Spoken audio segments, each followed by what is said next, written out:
Olá, tudo bem? Boa tarde. Uma tarde bonita, ensolarada, com vento forte também. Hoje o nosso assunto será excreção, a produção de excretas pelos organismos. Mas primeiro nós precisamos entender o que são excretas. Bom, excretas, em primeiro lugar, não podem ser confundidas com fezes, com secreções. Excretas são substâncias produzidas pelo metabolismo celular e que são residuais.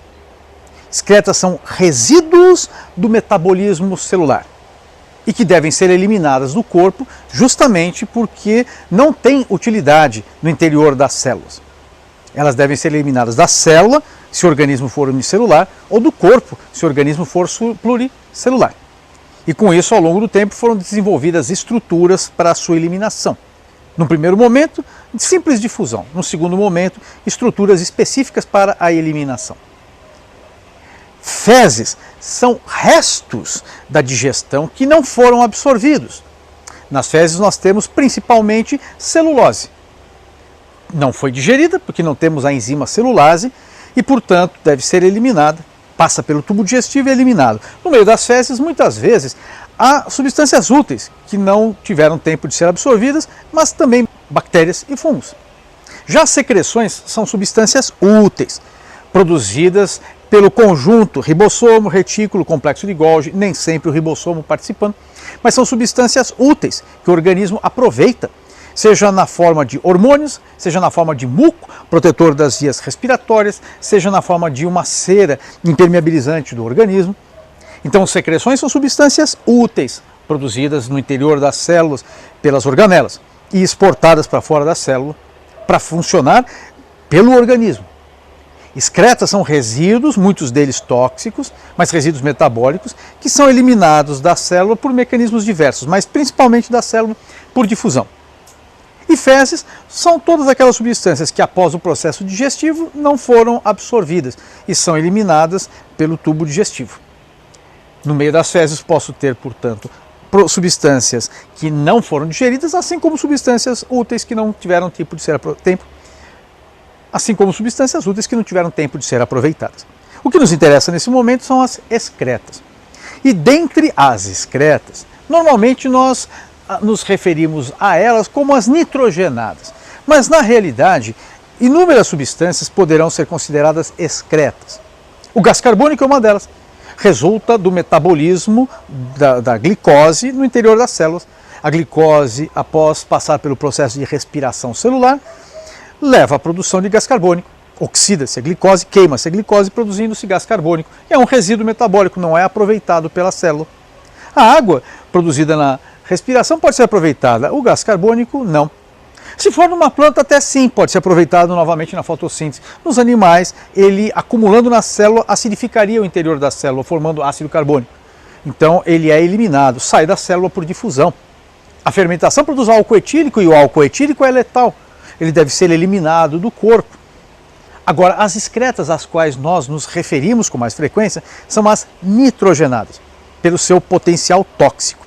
Essas devem ser eliminadas com uma certa frequência, o que evita a intoxicação celular. São elas amônia, ureia e ácido úrico.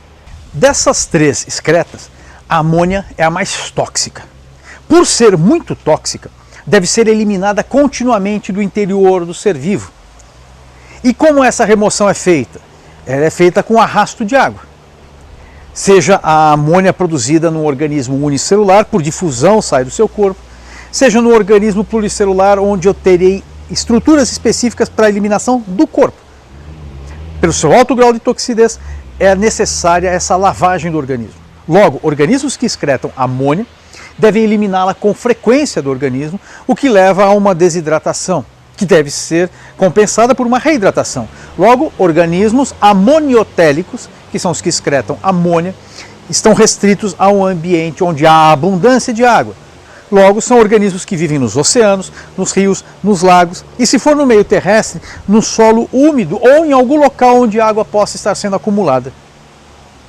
Já os organismos ureotéricos, que são os que excretam ureia, eles também têm um problema, pois a ureia é tóxica, mas menor. A ureia, assim como a amônia e o ácido úrico, possuem nitrogênio que vem do metabolismo, principalmente das proteínas. As proteínas possuem aminoácidos na sua composição, e a degradação dos aminoácidos é que libera a amônia. Os aminoácidos possuem um carbono ao qual está ligado um nitrogênio, e a esse nitrogênio 2 hidrogênios. É o radical NH2, estão ligados ao carbono. Carbono, nitrogênio, 2 hidrogênios, NH2. Quando você degrada um aminoácido ou qualquer composto que possua este radical chamado amina, NH2, ao quebrar essa ligação com o carbono, eu teria uma terceira ligação livre, a qual se unirá mais um hidrogênio, formando o NH3. Então, em geral, a amônia resulta da degradação dos aminoácidos que estão dentro da célula. Aminoácidos são utilizados para fazer proteínas. Quando sobrando dentro das células, eles podem ser degradados e liberando aí a amônia. Qualquer composto nitrogenado, ao ser degradado, liberará amônia. E a amônia, por difusão, sai da célula. Alguns organismos desenvolveram no seu corpo estruturas capazes de converter a amônia tóxica em substâncias menos tóxicas, como é o caso da ureia. Nós, mamíferos, somos ureotélicos. Quem no nosso organismo é capaz de degradar a amônia convertendo-a em ureia? Resposta: o órgão desintoxicador do corpo, o fígado. Quando o fígado surge na escala evolutiva, ele é revolucionário, ele é um órgão desintoxicador. Alguns animais têm fígados, outros possuem hepatopâncreas, que é uma mistura de hepato, fígado com pâncreas. Mas a função é essa, desintoxicação. Eles converterão substâncias tóxicas em menos tóxicas. Converterão a amônia em ureia, por exemplo. A conversão da amônia em ureia é extremamente interessante, porque sendo menos tóxica que a amônia, a ureia não precisa ser eliminada do corpo com tanta frequência. O organismo com isso pode economizar água. Ele pode começar uma transição do meio aquático para o meio terrestre. Dentre os vertebrados, os anfíbios fazem isso. Enquanto larvas produzem amônia, enquanto adultos produzem ureia. E produzindo ureia menos tóxica, podem permanecer fora d'água por um tempo prolongado. A ureia, portanto, é um passo evolutivo importante e foi fundamental para a conquista do meio terrestre. Outros organismos possuem no seu fígado a possibilidade de converter a amônia em ácido úrico. No nosso caso, a produção de ácido úrico não é aconselhável. A produção de ácido úrico leva a esse ácido que acumula nas articulações e pode ter problemas futuros, levando a uma doença chamada gota. Mas isso é assunto que comentaremos mais para frente.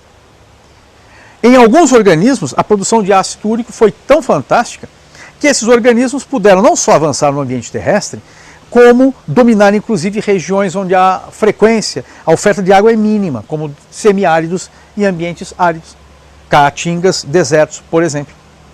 Os répteis fazem isso. Insetos e aracnídeos, que às vezes até vivem numa floresta, mas as aranhas presas nas suas teias no alto da floresta não têm tanto acesso à água. Esses organismos, produzindo ácido úrico, eles se livram do excesso de água para a eliminação das suas toxinas. E por que isso? Porque o ácido úrico é uma excreta quase sólida, ele é eliminado na forma de uma pasta. A sua eliminação não precisa ser tão frequente porque ele é pouco reativo. Ele é menos líquido, ele é mais sólido, ele reage menos, portanto intoxica menos, pode ser armazenado no organismo por mais tempo antes de ser eliminado. Para um organismo que cresce dentro de um ovo com casca, como é o caso dos répteis, a produção de ácido úrico é fundamental. Esse ácido úrico pode ser armazenado dentro do ovo enquanto o embrião se desenvolve. Então o ácido úrico viabiliza a vida no ambiente seco, mas não é obrigatoriamente utilizado em ambientes secos.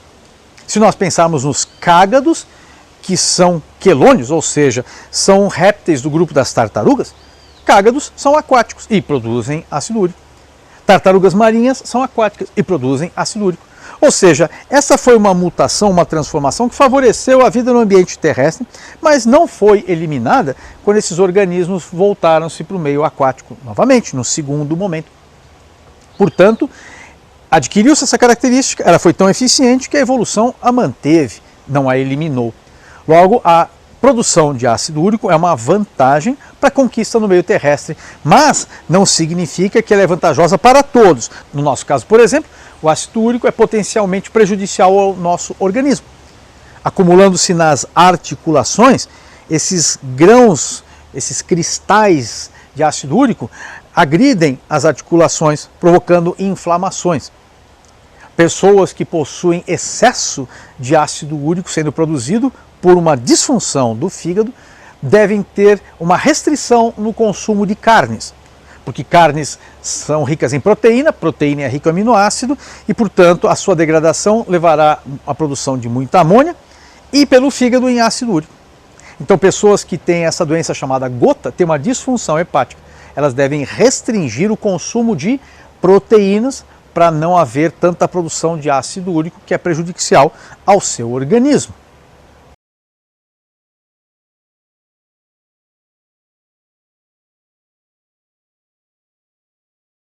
Agora, como é que os organismos se livram das suas excretas? Bom, depende da excreta. Pensemos no gás carbônico, que é uma excreta bastante simples e gasosa. Como ele é eliminado do nosso organismo, dos animais em geral? De novo, as plantas podem fazer uso dele na fotossíntese, mas como é que ele é eliminado? Bom, ele é uma molécula gasosa, ele sai por simples difusão. Das nossas células parte para a corrente sanguínea, da corrente sanguínea, via corrente sanguínea, atinge o pulmão, por difusão entra nos alvéolos, aí nós expiramos e ele é eliminado. No animal que tem brânquias, passa pela brânquia, por difusão, ele vai para o meio aquático. E assim por diante. Respiração cutânea, quem tem respiração cutânea, chegando na pele, por difusão vai para o ambiente externo. Então, portanto, o gás carbônico ele vai embora do nosso corpo basicamente por difusão, podendo ser forçado pela expiração promovida pelo diafragma. Mas, por difusão, ele já pode escapar com facilidade do corpo desses seres vivos. Já as excretas nitrogenadas, elas vão envolver outras diversas estruturas. Nos organismos mais simples e primitivos e iniciais, como bactérias, cianobactérias, a amônia, substância simples, NH3, atravessa a membrana sem dificuldade. Como eles são unicelulares, vai diretamente para o meio e pronto, eliminou. Quando chegamos nos protistas, os protozoários, que são unicelulares, as algas unicelulares e mesmo as pluricelulares, né, estão em contato direto com a água. A amônia sai por difusão do corpo deles. Se pensarmos nos primeiros fungos unicelulares do passado e alguns unicelulares ainda hoje, sai por simples difusão do corpo. Porém, ao longo do tempo, foram se desenvolvendo estruturas que eliminam a amônia. Nos protozoários de água doce, existe uma organela só presente nos protozoários de água doce, chamada vacúolo pulsátil. É uma organela que pulsa, eliminando o excesso de água que entra por osmose nesses protozoários. Então, o vacúolo pulsátil é uma organela que pulsa, eliminando o excesso de água do corpo desses protozoários, impedindo que eles explodam pelo excesso de água que entra em suas células. Só que ao mesmo tempo que eles expulsam o excesso de água, sabemos que junto é carreado a amônia. Então, o vacúolo pulsátil tem uma dupla função: controle osmótico, eliminando o excesso de água, regulando a osmose desses organismos, e também função excretora. Essa dupla função, regulação osmótica e eliminação discreta, será encontrada em todas as estruturas excretoras, estruturas realmente excretoras, ou seja, aquelas que têm função de eliminar excretas e o excesso de água do corpo. Tudo isso, essa história toda, começa nos protozoários com seu vacúolo pulsátil. Nos animais pluricelulares, aos poucos, algumas estruturas surgirão, aí sim estruturas e não organela, assim órgãos e não apenas uma organela intracelular, órgãos surgirão, mas todos esses órgãos que surgirão no futuro, eliminando as excretas nitrogenadas, também farão a regulação osmótica. Logo, todas as estruturas excretoras possuem a mesma dupla função: eliminação de excretas e controle osmótico. Seja um processo homólogo, ou seja, que tem um parentesco evolutivo, que tem uma genética comum, seja um acaso, como é o caso do vacúolo pulsátil, comparando com o nosso rim. É apenas um acaso, ou seja, eles são análogos na sua função. Têm a mesma função, porém origem distintas. Quando as estruturas excretoras tiverem a mesma origem, uma mesma genética, daí elas serão estruturas homólogas, com funções também homólogas. Não só na anatomia, na estrutura, mas na função. Os primeiros animais, as esponjas do mar, são muito simples, eliminam suas excretas por difusão.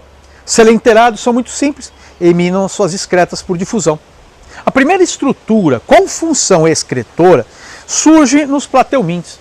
Alguns deles possuirão uma estrutura que se desenvolve próxima à superfície do corpo, chamada células flama.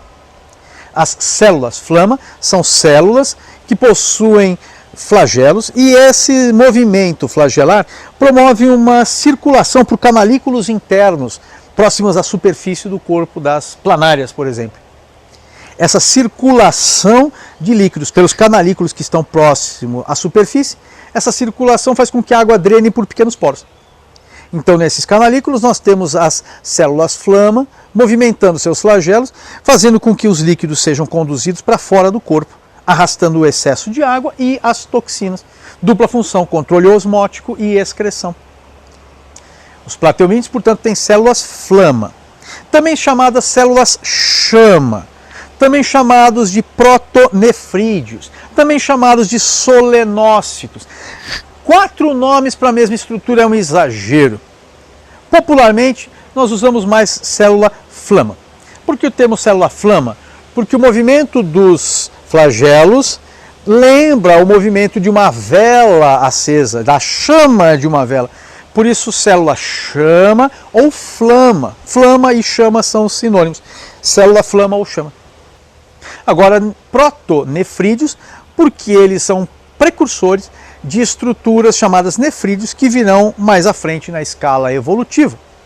Agora, chegando nos anelídeos e moluscos, sim, surgem os nefrídeos. Nas planárias, os protonefrídeos. Nos plateumintes, protonefrídeo. Nos moluscos e nos anelídeos, nefrídeos. Os nefrídeos são estruturas que lembram, quanto ao seu formato, uma corneta. Uma corneta retorcida, quase que uma tuba. Aquele instrumento onde o sujeito sopra aqui e o som sai aqui em cima. Só que nas tubas o ar entra por baixo e sai por cima. Nos nefrídeos, os líquidos entrarão por cima e sairão por baixo. Os nefrídeos têm esse formato, portanto, que lembraria uma tuba com uma abertura em cima e uma embaixo. Na abertura superior, eu tenho células flageladas, ciliadas, que trazem a água para dentro dessa tubulação. A água contendo as excretas entra nessa tubulação e sai por esse poro que está ligado à pele, à superfície do corpo. Portanto, as excretas vão sendo eliminadas. Então, elas vão sendo coletadas por células ciliadas, trazidas aqui para dentro e eliminadas. Nos moluscos, eu terei 2 nefrídeos no corpo todo. Como os moluscos têm sistema circulatório aberto, a sua cavidade corporal é cheia de líquidos. Esses líquidos vão entrando nesses nefrídeos e as excretas vão sendo eliminadas nos poros que estão na superfície do corpo.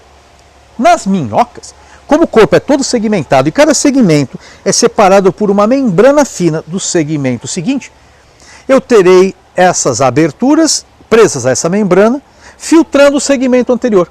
Então, esta abertura filtrará o segmento anterior, os líquidos passarão pelo interior dessa tubulação até serem eliminadas do corpo. 2 nefrídeos por segmento do corpo, portanto, cada segmento do corpo terá 2 poros urinando. Um detalhe, os anelídeos têm sistema circulatório fechado. Essa abertura pega os líquidos e elimina para fora do corpo. Porém, os vasos sanguíneos se enovelam, recuperando tudo aquilo que for útil. Então haverá uma absorção para eliminar excretas. Porém, ao longo do caminho, os vasos sanguíneos recuperarão tudo o que for útil, devolvendo para a circulação, eliminando o mínimo possível de excretas, uma vez que anelídeos, muitos já estão no ambiente terrestre, perder a água não é tão interessante. Então os anelídeos, eles já têm uma excreção, muitos deles, não só de amônia, como também, na transição para o meio terrestre, um pouco de ureia é produzido, o que promove uma economia de água.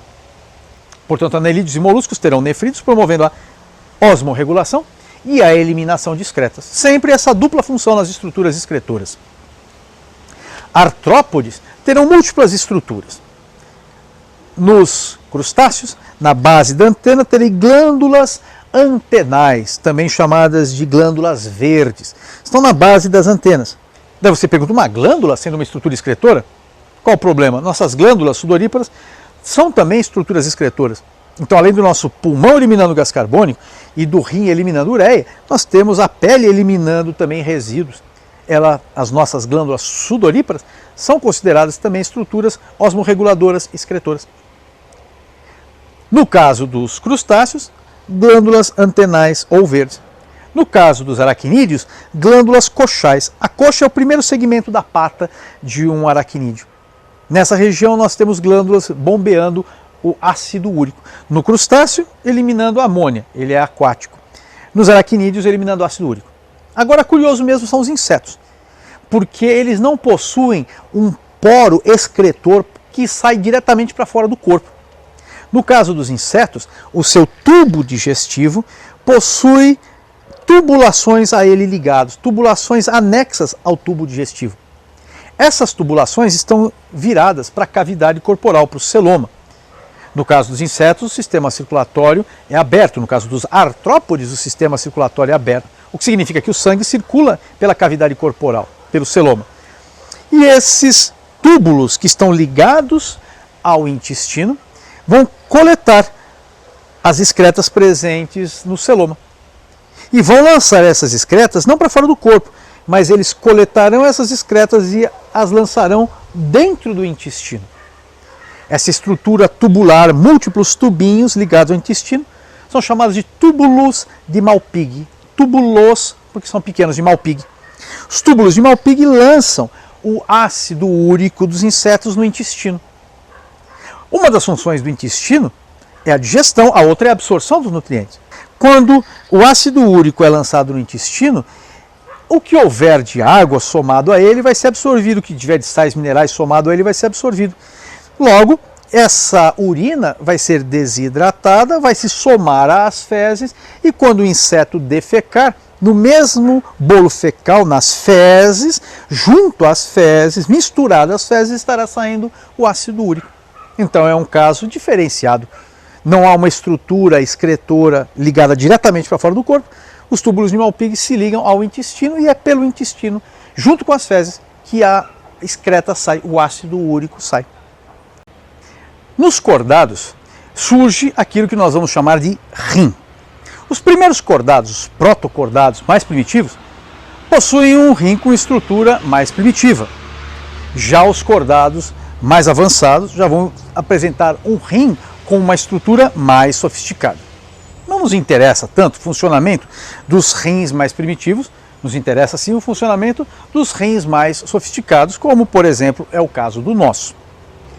Nós temos dois rins posicionando-se nas costas, um do lado direito e um do lado esquerdo. Os outros animais também terão algo equivalente. Pensando nos cordados, o que os rins eliminarão? Essa função de eliminação discreta. Qual será a excreta produzida, por exemplo, por um peixe? Os peixes vão excretar amônia. Os peixes cartilaginosos, eles excretam ureia. Os anfíbios excretam amônia na fase larval e ureia na fase adulta. Principalmente amônia na fase larval e principalmente ureia na fase adulta.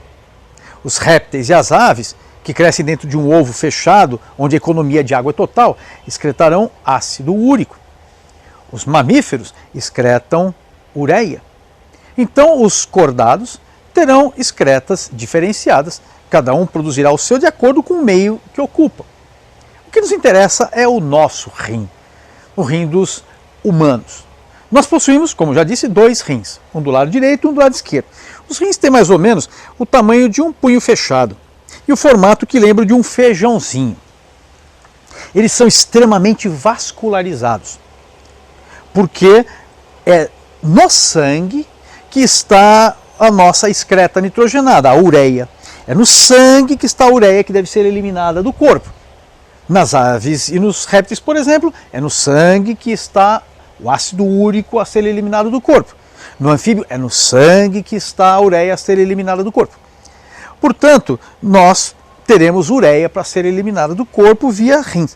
Mas como é que a ureia entra no rim? Através dos vasos sanguíneos. Nós temos uma artéria renal que entra nos rins. Ela deriva da artéria aorta E segue uma para o rim direito, uma para o rim esquerdo. Nós temos artérias renais entrando no rim. As artérias ramificam formando artérias menores, que são as arteríolas. As arteríolas vão ramificando formando vasos mais fininhos, que são os capilares. E aí formam-se as veias renais, e as veias renais irão para a veia cava e da veia cava para o coração. Então vamos lá. A artéria, a aorta, deriva em duas artérias renais, para os rins direito e esquerdo. As artérias ramificam formando arteríolas. As arteríolas são artérias de tamanho reduzido. Elas vão ficando com o seu calibre cada vez menor, a espessura da sua parede vai ficando cada vez menor, e quando elas chegam na parte mais periférica dos rins, chamada córtex renal, e córtex, lembre-se, é sempre algo que estiver por fora. O rim tem uma parte externa, córtex, e uma parte interna, medula. Então o córtex é sempre o que está por fora.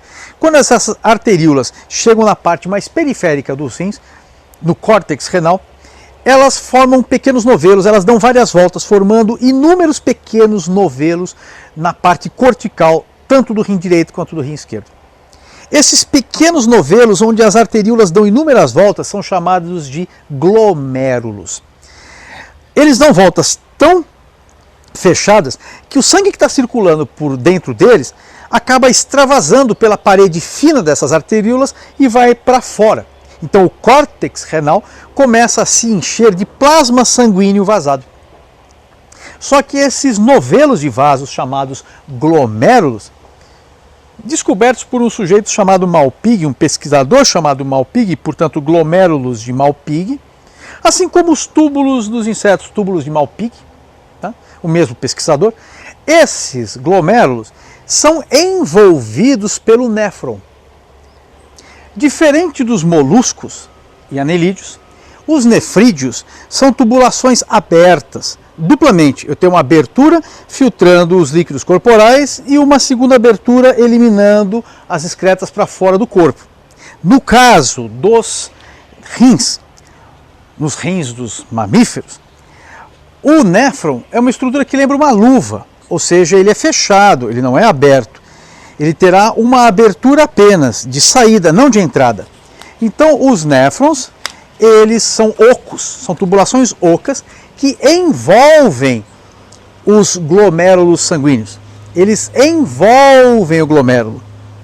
Como o sangue que circula pelos glomérulos dá voltas, voltas, voltas muito fechadas, o plasma extravasa e vai ser liberado para fora das arteríolas, só que ele vai ficar no espaço entre o nefrídeo e o glomérulo.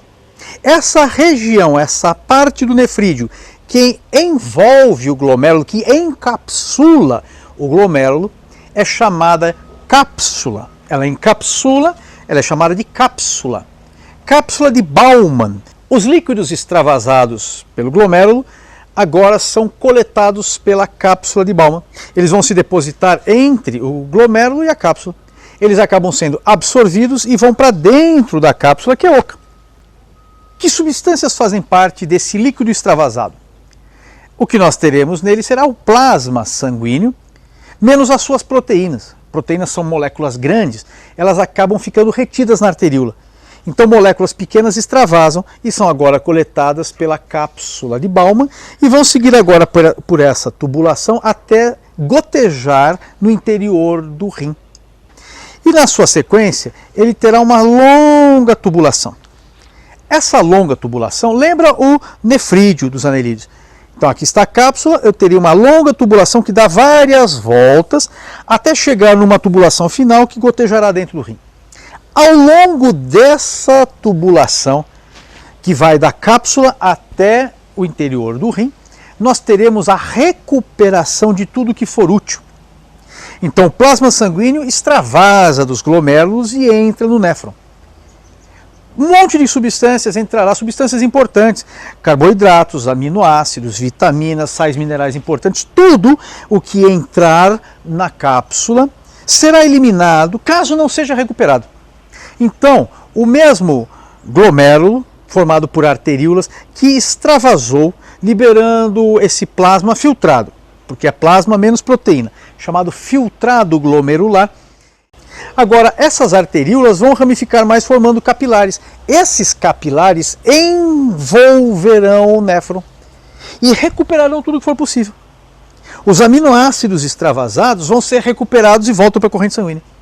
Carboidratos extravasados são recuperados e voltam para a corrente sanguínea. Sais minerais importantes como o potássio são recuperados e voltam para a corrente sanguínea. Cálcio é recuperado e volta para a corrente sanguínea. Tudo o que for útil, que extravasou e entrou na cápsula de Bowman, é recuperado e volta para a corrente sanguínea. Portanto, eu terei dois fenômenos associados ao nefrídeo. A absorção feita na cápsula de Bowman e a reabsorção feita ao longo dessa tubulação.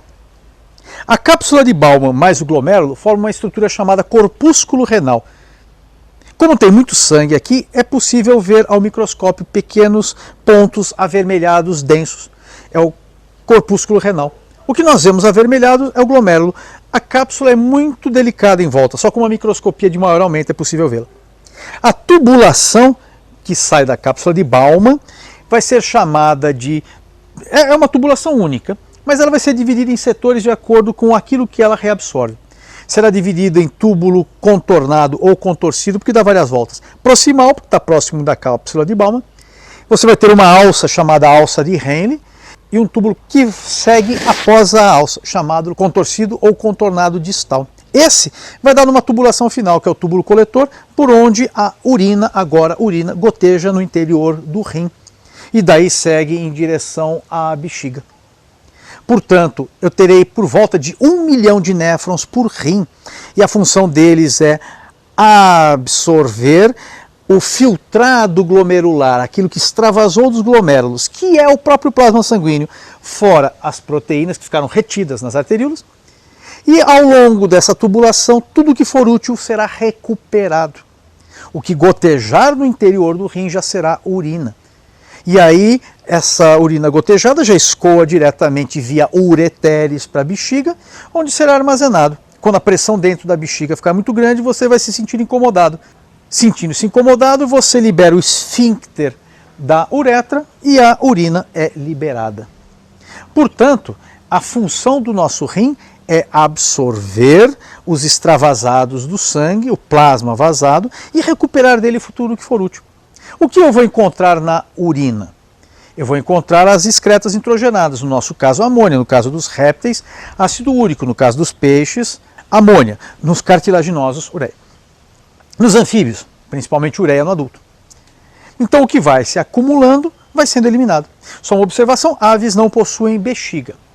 Elas produzem ácido úrico, que é pouco volumoso, imediatamente quando ele é produzido ele já vai sendo eliminado. Então não há bexigas nas aves, o que favorece a sua leveza e, portanto, o voo de algumas delas, não é isso?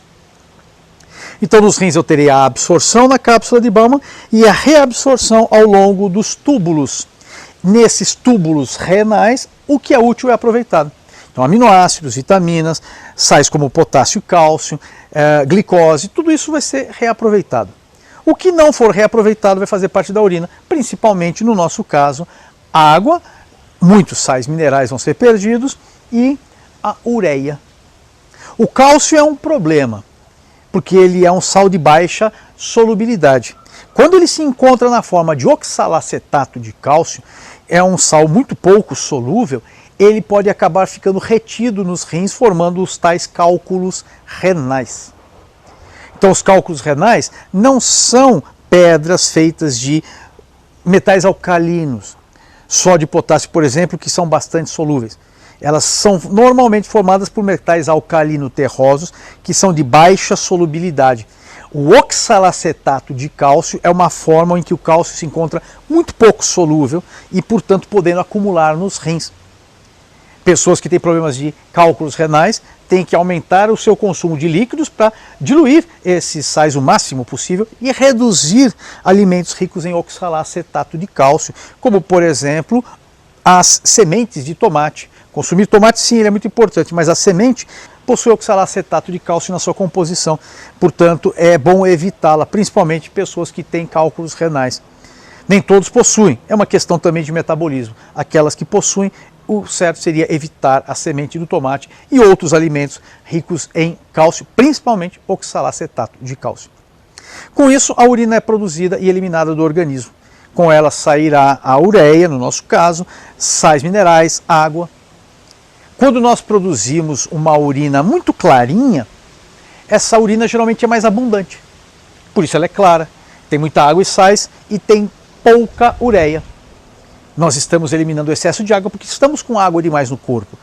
Por exemplo, naquele verão onde nós bebemos muita água, às vezes acabamos urinando muito. Uma urina clara, ela é rica em água e pobre em ureia e sais. Agora, quando nós estamos num período de baixa hidratação, num período que estamos bebendo poucos líquidos, repare, a nossa urina sai mais escura e menos volumosa, porque o organismo está recuperando o máximo possível de água e eliminando o máximo possível de ureia.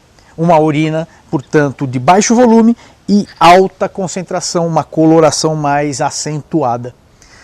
Isso significa que o nosso rim não é apenas um órgão eliminador de excretas, mas é um órgão osmorregulador, como ocorre desde as células flamas nos plateumins.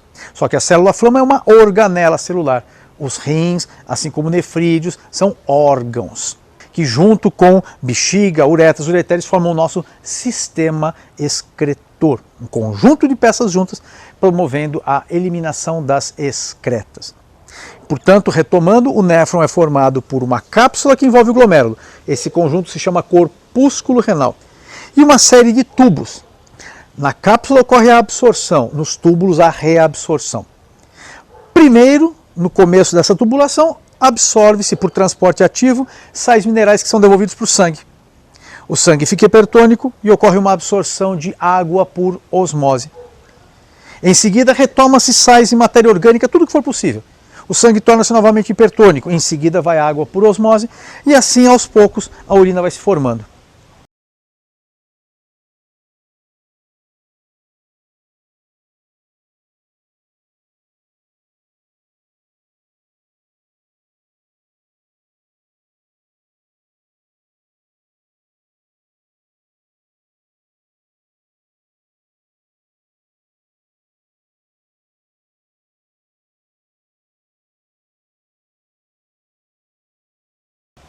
Quando uma pessoa tiver excesso de glicose na corrente sanguínea, essa glicose em excesso poderá aparecer na urina. Isso ocorre quando a pessoa tem diabetes. Ela tem excesso de glicose na urina, aparece um excesso de glicose no filtrado glomerular, um excesso de glicose na tubulação renal e não dá tempo de recuperar toda a glicose para o sangue. Aparece na urina e essa urina adocicada, rica em glicose, é um sintoma de que a pessoa tem diabetes. Essa diabetes, onde a urina fica adocicada, porque seria possível testar no paladar, e no passado era assim que se fazia, os médicos testavam a urina no paladar, hoje existem reagentes para isso, ainda bem. Essa urina adocicada é consequência do diabetes mellitus, que decorre da falta de insulina na corrente sanguínea. Ou a insulina está sendo pouco produzida pelo pâncreas, ou os tecidos estão assimilando mal a insulina. Então é um problema do pâncreas. Diabetes mellitus é um problema de insulina. Existe um outro diabetes chamado insípidos. Quando ele ocorre? Quando a pessoa produz um volume de urina muito grande, porque não está regulando adequadamente a reabsorção de líquidos. Como o volume de filtrado glomerular dentro dessas tubulações é muito grande, não dá tempo de reabsorver a glicose, o fluxo é muito grande e ela acaba aparecendo na urina, mas em quantidades pequenas. Isso decorre não de um problema na produção de insulina, mas na produção do hormônio antidiurético, que é um hormônio que promove, de certa forma, a retenção de líquidos no corpo. Quando esse hormônio é produzido em menor quantidade, por problemas fisiológicos ou também por excesso de álcool, o que vai acontecer? A pessoa produzirá uma urina abundante e nessa urina abundante a glicose acaba sendo arrastada. Então, quando a urina é doce, é um problema do pâncreas. Diabetes mellitus está relacionado à insulina. Quando a urina possui glicose, mas não é intensa essa concentração, ela é bastante diluída, teremos o diabetes insípidos. A urina não tem gosto doce, mas colocando-se reagentes é possível detectar a glicose. Isso é um problema na produção do hormônio antidiurético, que é o hormônio que reduz a diurese, ou seja, a produção de urina. O hormônio antidiurético é produzido lá no hipotálamo e liberado pela hipófise. A insulina é produzida pelo pâncreas. Portanto, dois hormônios distintos que podem levar à presença de glicose na urina. Está certo? Portanto, o nosso rim é uma estrutura excretora fundamental para eliminar excretas tóxicas do corpo e regular a concentração das nossas células. Portanto, eliminar excretas e fazer a osmorregulação do nosso corpo. Corpo extremamente diluído, urina abundante. Corpo desidratado, urina pouco abundante. Menor volume, maior concentração de excretas. Muita hidratação, maior volume, baixa concentração de excretas. Nossos rins, portanto, protegem o nosso organismo de intoxicação. Agora, lembre-se do seguinte, não é o rim que produz a ureia. Quem converte a amônia em ureia é o fígado. O rim elimina. Com isso, terminamos aqui a nossa aula de excreção. Fiquem atentos ao funcionamento do néfron e como ele promove a reabsorção de tudo aquilo que é útil e devolve para a nossa corrente sanguínea.